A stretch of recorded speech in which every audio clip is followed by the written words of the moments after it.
আজকে দেখো কি নিয়ে চলে এসেছি, বাতাবি লেবু মাখা। হ্যাঁ দেখো, অনেকে খাও না মাখার ঝঞ্ঝাটের জন্য, তবে দেখো আজকে আমি দেখাবো কিভাবে বাতালেবু ছাড়াতে হয় এবং মাখতে হয়। খুব টেস্টি যদি খেতে পারো। দেখো তার জন্য কি কি নিয়েছি: চিনি, বিট নুন, এমনি লবণ আর কাঁচা লঙ্কা। প্রথমে লেবুটাকে ছাড়িয়ে নেব। কিভাবে দেখো কাটছি। প্রথমে মাথাটা গোল করে পেঁচিয়ে কেটে নিলাম, ওপরটাকে ছাড়িয়ে নিতে হবে। তারপরে সাইড দিয়ে ছোট ছোট কাট লাগিয়ে নিতে হবে।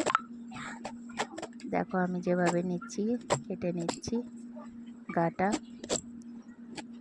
চারিদিকটা এইভাবে কেটে নিলে ছাড়াতে সুবিধা হয়। তারপরে দেখো আমি টান মেরে খোসাগুলো ছাড়িয়ে নেব।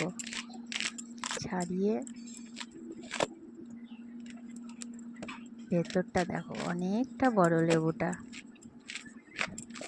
আজকে সকালবেলায় নিয়েছি, অনেক দিন পর লেবু মাখানো খেতে ইচ্ছে হলো, তাই।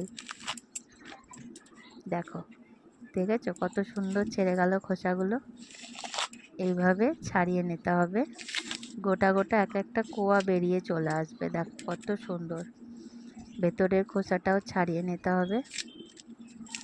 ছাড়িয়ে নেওয়ার পর দেখো দেখেছো লেবুগুলো এমনিই ছেড়ে চলে আসছে। হাত দিলেই এমনি উঠে চলে আসবে খোসাটা ছাড়ালেই। দেখো আমি সব লেবুগুলো ছাড়িয়ে নিয়েছি, এবার মাখতে হবে। মাখার জন্য যেগুলো রেখেছিলাম সেগুলো সব দিয়ে দেব। দেয়াটা দেখাতে পারলাম না, মাখানো হয়ে গেছে, রেডি। একবার তোমরাও মেখে খেয়ে দেখো কেমন লাগে, কমেন্টে জানিও। টাটা।